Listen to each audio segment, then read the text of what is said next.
My name is Alexander Reynolds, and Crescent Moon Ranch has been in my family for over 100 years.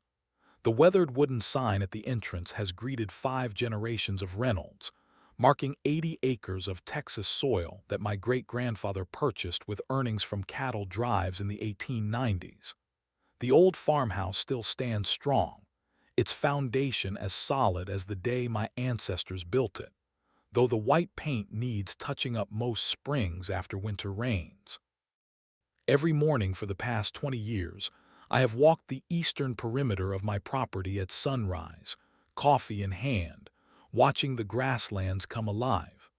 The meadowlarks start singing before dawn, and jackrabbits dart between clumps of bluestem grass that sways in the morning breeze. This ritual connects me to my father, who walked this same path, and his father before him. That peaceful morning routine changed 2 years ago when the bulldozers arrived. The city had been expanding for decades, but now it had finally reached my fence line. I watched over months as developers cleared the adjacent prairie, replacing native wildflowers with street grids and cookie-cutter homes. Wildflower Ridge Estates, they called it, though they had removed every actual wildflower to build it. At first, relations were cordial enough with my new neighbors. Some families would wave when they saw me on horseback near the property line. A few even brought their children over to see the horses and cattle. One neighbor, Bill Henderson, a retired attorney who built the house directly behind my eastern boundary, became something of a friend. He appreciated the rural character that had drawn him to the countryside development promised in the brochures. Most of us moved here because we wanted to be away from the city, Bill explained one evening as we shared beers on my porch.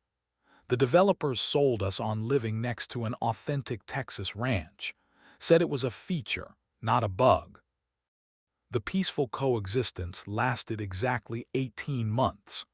That is when the Wildflower Ridge Homeowners Association held their annual leadership election, and Janet Coleman won the presidency by promising to elevate neighborhood standards and address community eyesores.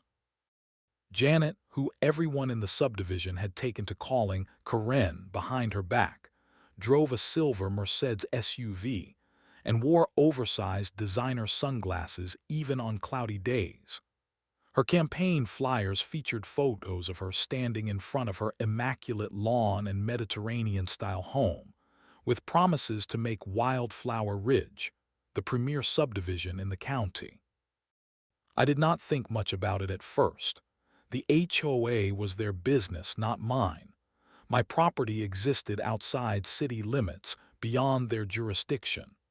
I went about my work, running the ranch mornings and evenings, and fulfilling my duties as the county drainage commissioner during weekdays. It was not a job I advertised much. Most people found drainage infrastructure boring, but I had specialized in water management during my engineering degree, and the position allowed me to protect the watersheds I cared about while still maintaining the ranch. The first sign of trouble came when Janet began sending official-looking letters about my unsightly equipment storage visible from their community walking path. I politely replied that my property was not subject to their covenants and continued storing my tractor and hay baler where I always had. The letters increased in frequency and hostility, but I filed them away and went on with my life. Then came that fateful morning last week. I was drinking my coffee on the porch when I noticed unusual activity along my eastern fence line. Men in hard hats and safety vests were pounding stakes into my soil and stretching bright orange surveyor tape across land that had been in my family for generations.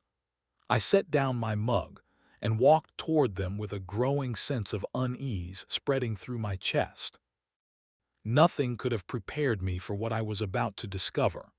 My peaceful ranch life was about to collide head-on with suburban entitlement, corruption, and a woman who had no idea who she was messing with.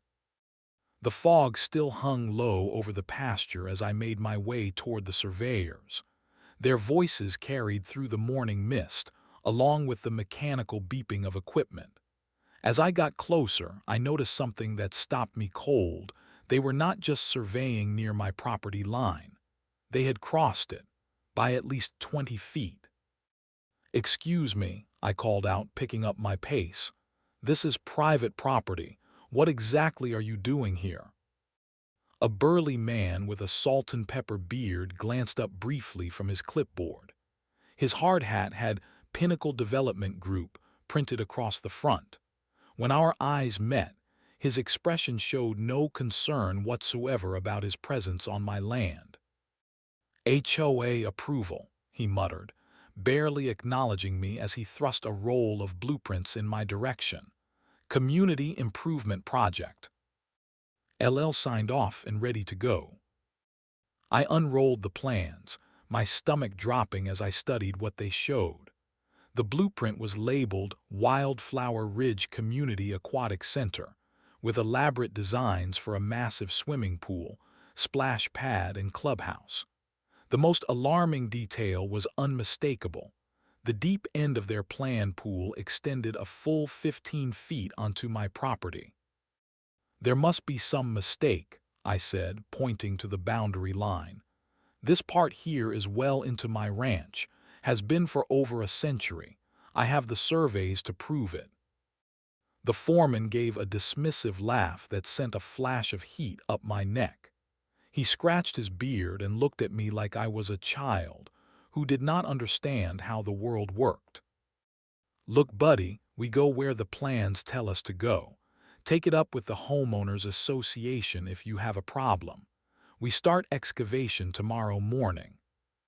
He turned away, effectively dismissing me on my own land. The other workers avoided eye contact, continuing to pound stakes into soil that my family had worked for generations. "You cannot just start digging on property that does not belong to you," I insisted, my voice rising. "I am going to need you all to step back across the actual property line until this is sorted out." "Not my call," the foreman replied without turning around. "Talk to the HOA president. She signed off on everything." I pulled out my phone and called the sheriff's office, explaining the situation as calmly as I could manage. 30 minutes later, Deputy Rodriguez arrived, his patrol car kicking up dust along my driveway. After reviewing both the construction plans and listening to my explanation, he sighed. "Mr. Reynolds, I understand your frustration, but this appears to be a civil matter. These workers believe they have proper authorization. You will need to document everything, contact a lawyer, and possibly file for an emergency injunction to stop work."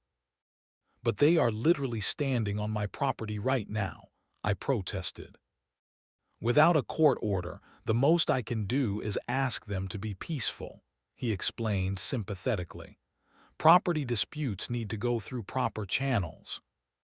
After the deputy left, I spent the next several hours making increasingly urgent phone calls. I left messages for every HOA board member listed on their website. I called my attorney, who promised to start preparing injunction paperwork, but warned it might take a day or two to get before a judge. By mid-afternoon, my frustration had reached a breaking point. No board members had returned my calls. The survey crew had packed up but left their stakes and tape marking their intended construction zone on my land. That is when a cloud of dust on my driveway announced an approaching vehicle. A silver Mercedes SUV pulled up to my gate, sunlight glinting off its immaculate finish. Through the windshield, I could see the perfectly highlighted blonde bob and oversized designer sunglasses that had become infamous among Wildflower Ridge residents. Janet Coleman had arrived, clipboard in hand and Bluetooth earpiece in place, her red lipstick visible even from a distance. Her expression made it clear that I was an inconvenience in her carefully scheduled day. She barely waited for me to open the gate before launching into what sounded like a rehearsed speech. "Mr. Reynolds," she began, her voice dripping with forced politeness, "I understand there has been some confusion about our community improvement project. I wanted to personally explain how your property will benefit from the increased values our aquatic center will bring to this otherwise neglected area." She brushed past me toward the survey stakes, her designer heels sinking slightly into the soft pasture soil. My family had worked this land for generations, and now this woman was treating me like an obstacle to be managed. The confrontation I had been avoiding for months had finally arrived at my gate, wearing expensive perfume and a condescending smile. Janet strode across my pasture as if she owned it, which, according to the papers she clutched in her manicured hand, she believed she did. Her designer outfit looked absurdly out of place against the backdrop of my working ranch. When I caught up to her, she was already examining the survey stakes with a satisfied expression.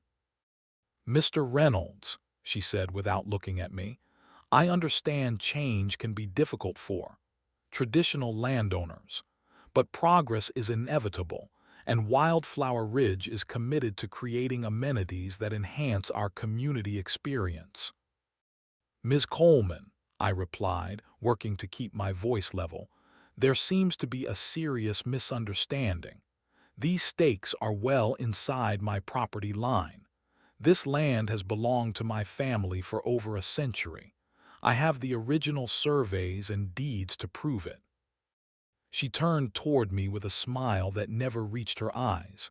Original surveys, how quaint. Perhaps those boundaries were accurate at one time, but the county has approved updated assessments. From her leather portfolio, she produced a set of papers and thrust them toward me. They appeared to be official county documents showing revised property lines that conveniently carved off the precise portion of my ranch needed for their pool. My signature was at the bottom, except it was not my signature at all. "This is not my signature," I said, my voice hardening. "This document is fraudulent." Janet's perfectly lined lips curved into something between a smile and a sneer. "Are you accusing me of forgery, Mr. Reynolds? That is a serious allegation, one that would not be taken lightly by my close personal friends at city planning." She let that hang in the air between us before continuing. "My husband plays golf every Thursday with County Commissioner Phillips. Such a small world, is it not? Just last weekend at the charity gala, we were discussing how certain rustic properties in the area might need to be brought up to modern code standards."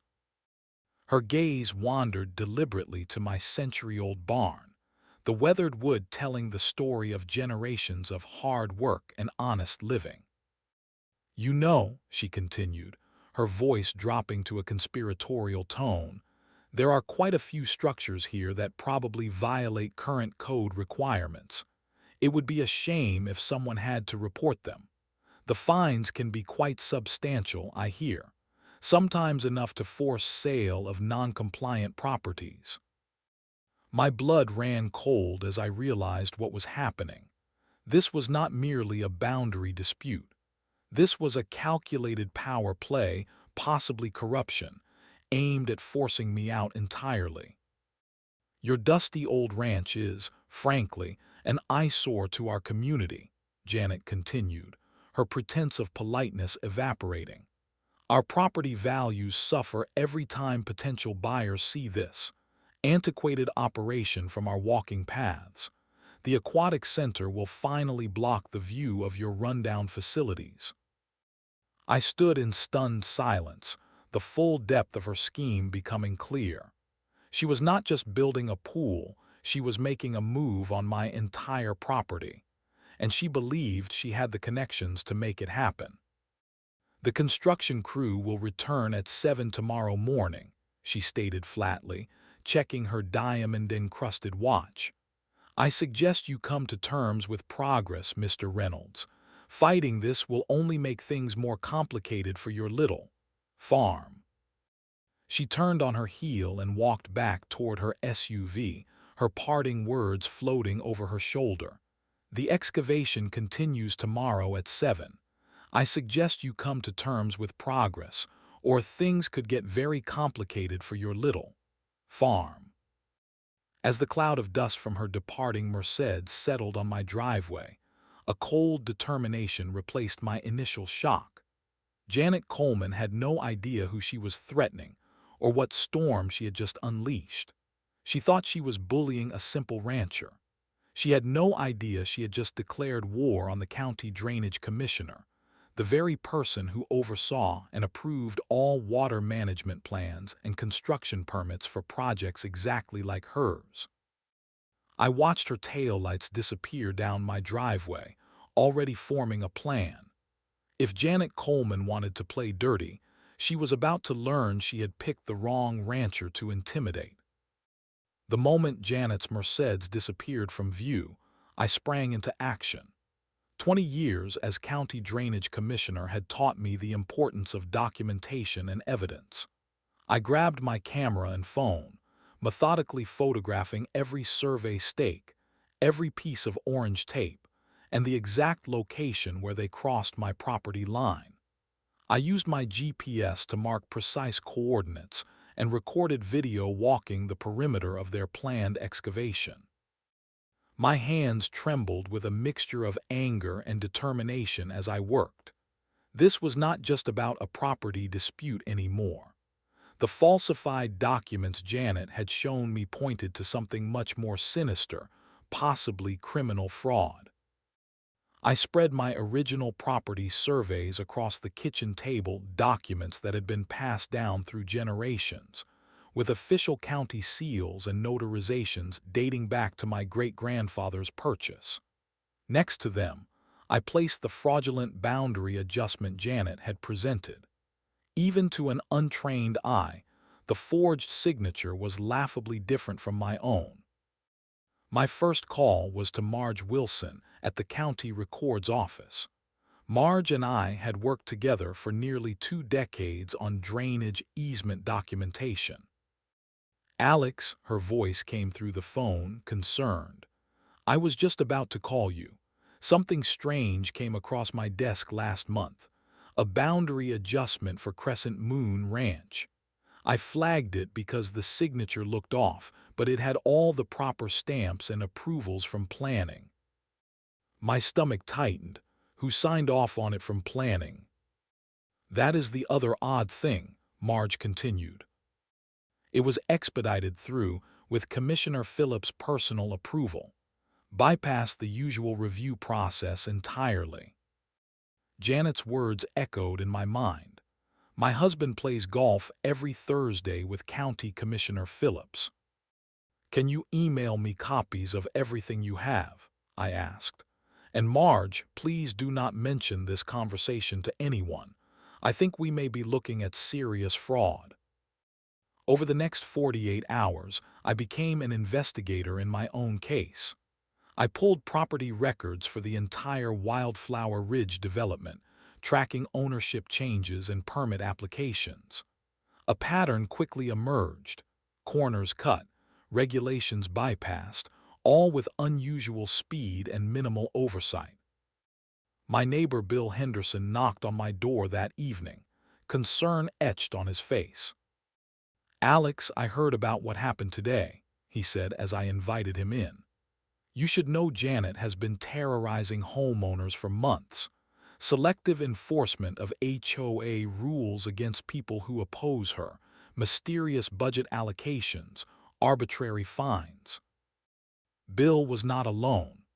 Throughout the next day, 3 different Wildflower Ridge residents approached me confidentially. They shared stories of Karen's reign of terror, denied home improvement requests that were later approved for board members' friends, special assessments with vague justifications, and increasingly hostile treatment of anyone who questioned her authority. "Follow the money," Bill advised, sliding a folder across my kitchen table. Inside were financial records showing the HOA had contracted exclusively with Pinnacle Development Group, the same company whose equipment was on my property, for all community projects. "Look at this," Bill pointed to a photograph from a charity gala 6 months ago. Janet Coleman's husband stood smiling beside the CEO of Pinnacle Development, both in tuxedos holding champagne glasses. They have known each other for years.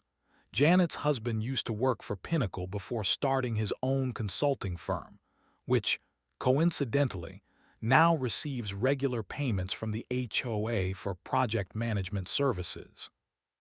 The pieces were falling into place. This was not just about a swimming pool or property lines. This was systematic corruption, using HOA funds and authority for personal gain while intimidating anyone who stood in their way. I was about to share my suspicions regarding the falsified documents when Bill's phone chimed with an alert. He pulled it from his pocket, his eyebrows rising as he read the screen. "Well, this is interesting timing," he said, showing me the message.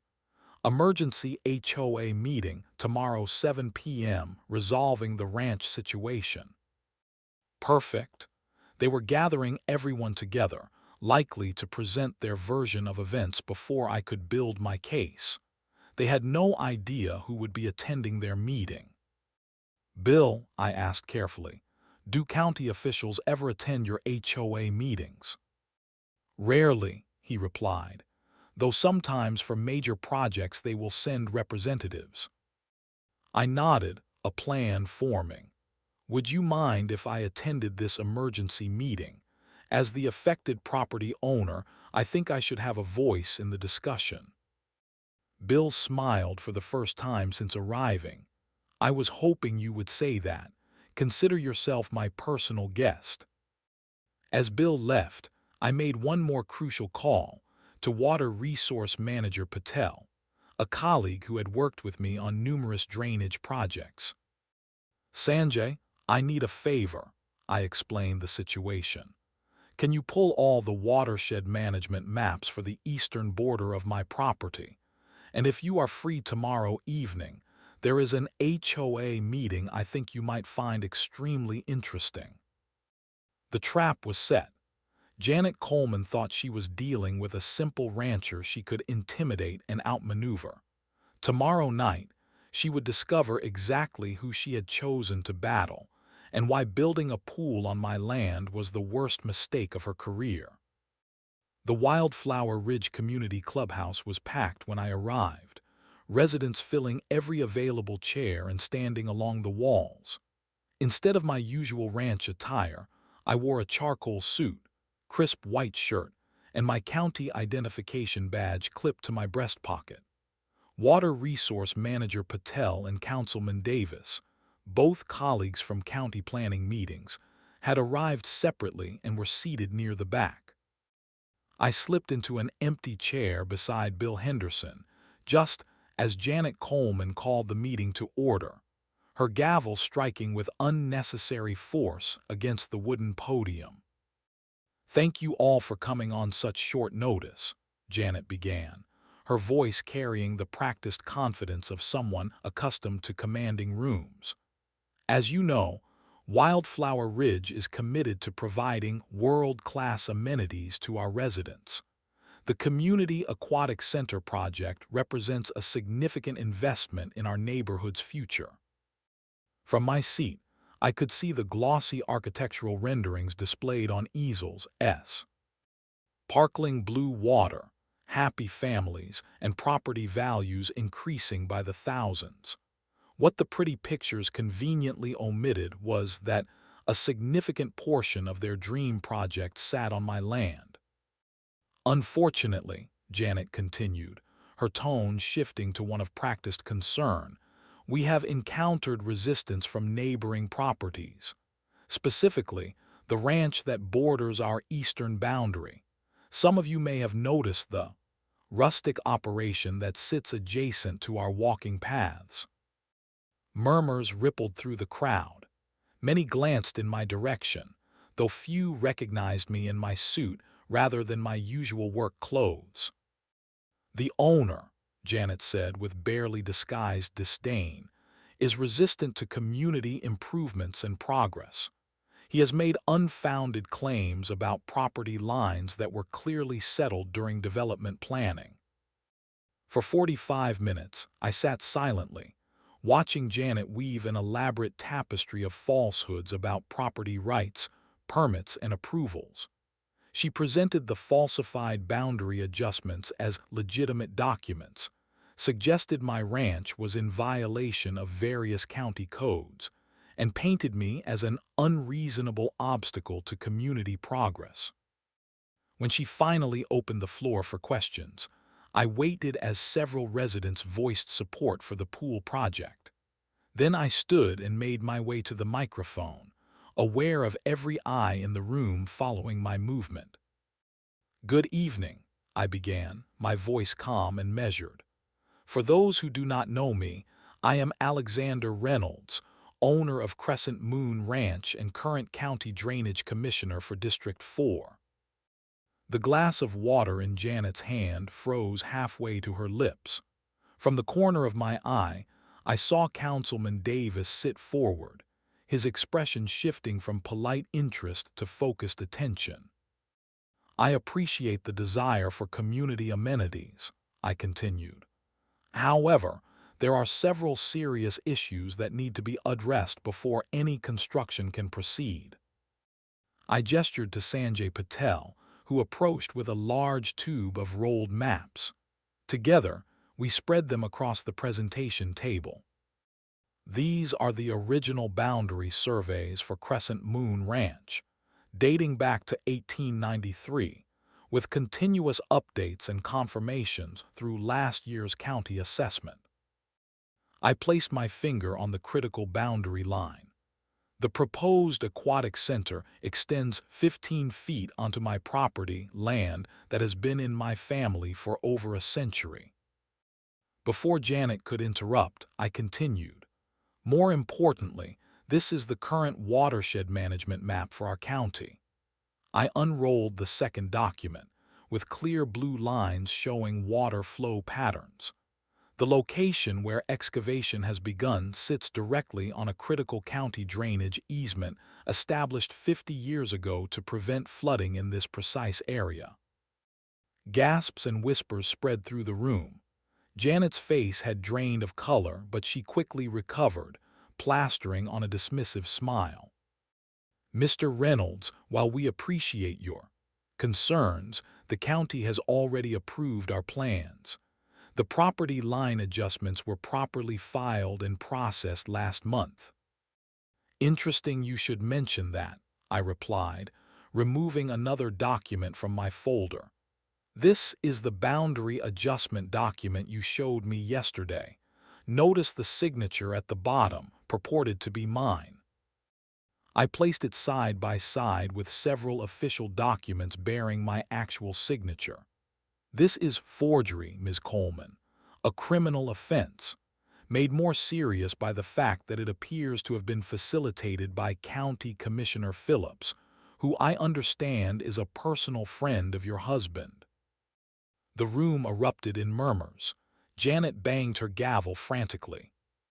"Furthermore," I continued once the noise subsided, "this construction not only encroaches on private property, but violates County Ordinance 47.3 regarding watershed protection in agriculturally zoned areas.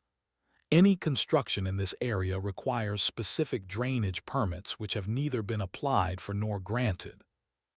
Councilman Davis stood up from the back.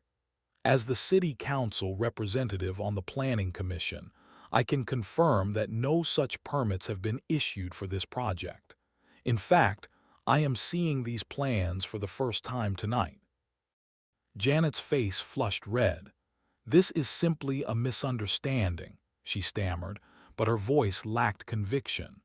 "Our developers assured the board that all necessary permits were in place." "Who exactly provided those assurances?" I asked.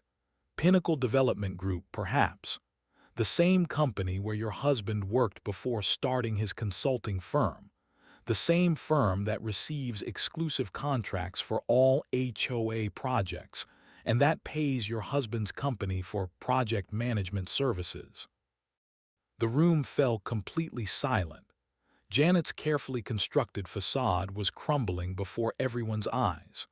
Her gavel banged desperately on the podium as she tried to regain control of a meeting that had slipped entirely from her grasp. "This meeting is about the Aquatic Center project," she insisted, voice rising. "Not about unfounded accusations against board members." "Actually," Water Resource Manager Patel interjected, standing to join me at the front, "as a county official, I must inform this assembly that construction on a protected drainage easement without proper permits is a serious violation of county regulations. Work must cease immediately pending full investigation." As the implications of his words spread through the room, faces turned toward Janet with expressions ranging from confusion to outright anger. The meeting she had called to solidify her power had instead become the stage for her undoing. For several seconds, the only sound in the community clubhouse was the harsh fluorescent lights buzzing overhead. Janet stood frozen behind the podium, her knuckles white as she gripped its edges. The silence broke when Michael Chen, the HOA treasurer, cleared his throat and stood up. "Madam President," he said, his voice carrying through the stunned room, "I was told all property negotiations and permits were properly handled. The board approved this project based on your assurances that everything was in order." Janet's eyes darted around the room, searching for allies. Finding none, she straightened her spine and attempted to regain control. "Of course, all proper procedures were followed," she insisted. "There has simply been a miscommunication about the paperwork. These things happen with large projects." Board member Alicia Martinez stood next, clutching her tablet. "Actually, I have been reviewing my emails during this discussion. On March 15th, you explicitly instructed the board not to pursue county permits because, and I quote, they would create unnecessary expenses and delays for a project that already has unofficial approval." She turned the tablet to show the room. "You assured us that your husband had already smoothed the path with his contacts at the county." Murmurs grew louder as more board members visibly distanced themselves from Janet, some physically moving their chairs away from the head table. Robert Jackson, the vice president, stood and addressed the room. "I move that we immediately suspend all construction activities on the Aquatic Center project pending full investigation of these serious allegations." Hands shot up across the room. When the quick vote was tallied, it was unanimous, with Janet's single opposing vote lost in a sea of raised hands. Like a dam breaking, community members began approaching the microphone one after another, sharing their own stories of selective enforcement, arbitrary fines, denied improvement requests that were mysteriously approved for friends of the board, and questionable budget allocations that had never been fully explained. "My backyard pergola was denied 3 times for not matching community aesthetic," one woman explained. Then Janet's friend across the street built an identical structure that was approved immediately. "I was fined $500 for leaving my trash can visible from the street," an elderly man added. "It was out for 15 minutes while I retrieved my mail." Meanwhile, board members' violations are consistently overlooked. In the corner, Councilman Davis spoke quietly into his phone, his expression growing increasingly serious. When he approached the microphone, the room fell silent again. "The county has absolutely no record of approved permits for this construction," he announced. "This is not a minor oversight. Building on a protected drainage easement without proper approval is a serious violation that could result in significant fines to the HOA, money that would come directly from homeowners' pockets. All eyes turned to Janet, whose carefully composed facade had completely crumbled. Her designer jacket could not conceal the nervous twitching of her shoulders. The developer assured me everything was proper, she insisted, her voice rising defensively. Pinnacle Development guaranteed all approvals were in place. This is their mistake, not mine. Is that the same developer who hired your husband as a consultant last year? Asked Bill Henderson, standing to address the room. The same company that has received every single contract for work in this subdivision since you became president. From his seat, Bill produced a folder identical to the one he had shown me the previous evening. Financial records showing that Karen, excuse me, Janet, has been steering all HOA contracts exclusively to Pinnacle Development Group, the same company that employs her husband as a consultant for substantial monthly fees. The room erupted in angry voices.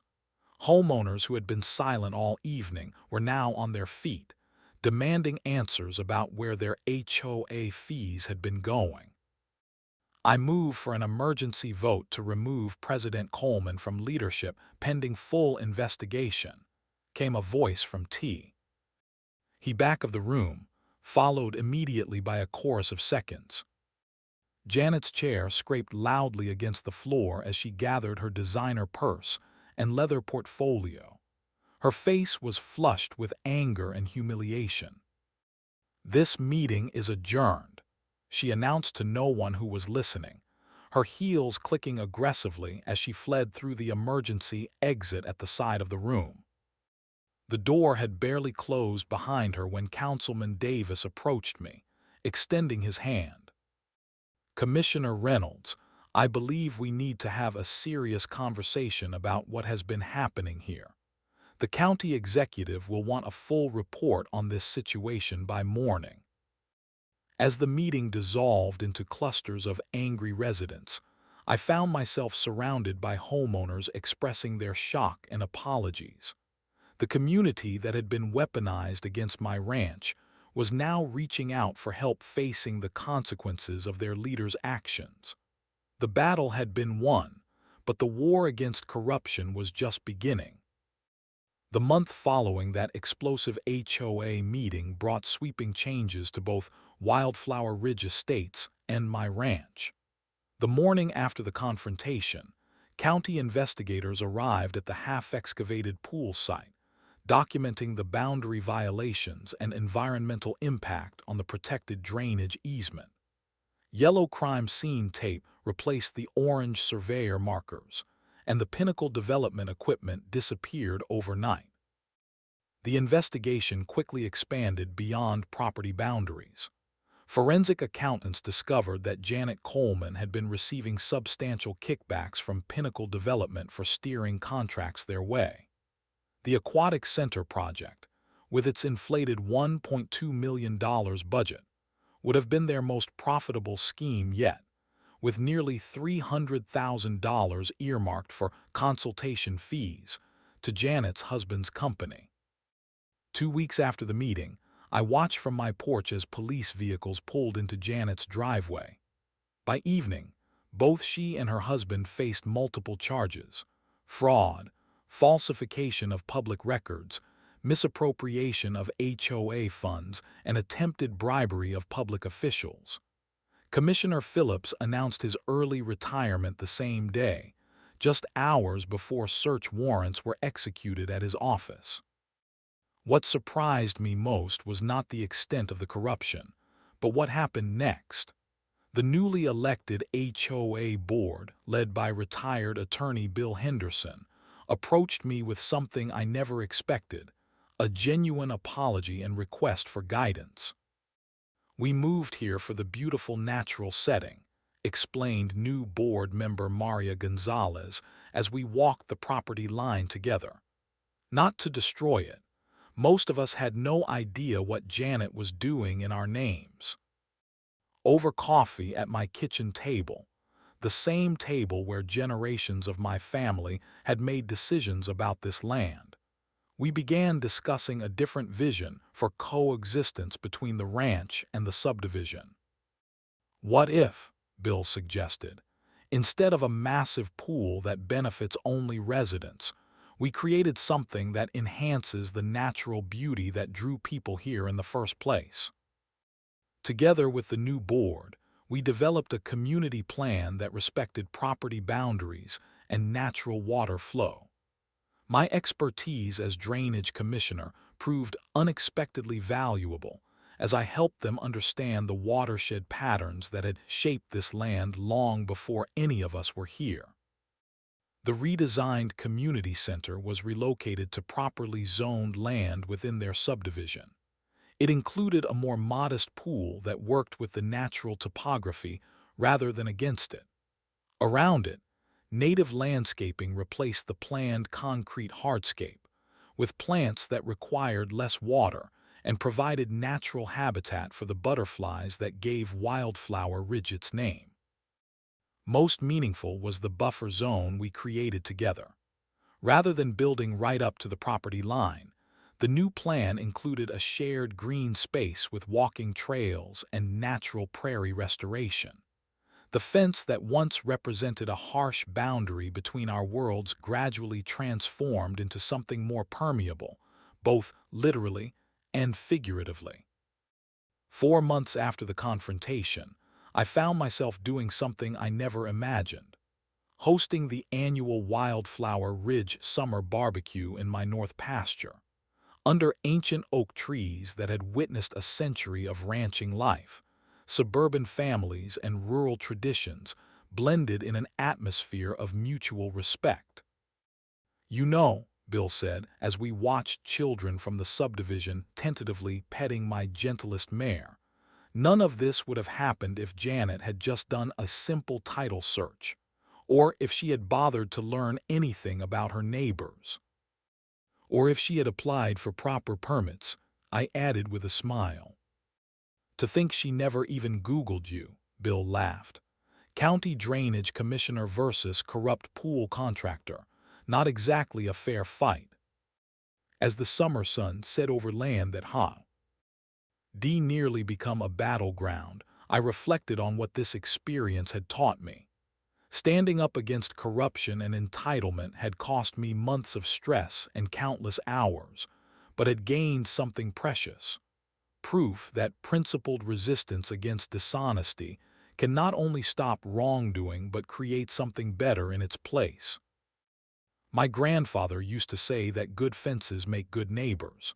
Looking across at the families enjoying the pasture that evening, I realized he was only partly right. Good fences make good neighbors, but only when both sides respect where they stand. And sometimes, when the fences come down, at least a little, even better relationships can grow in their place.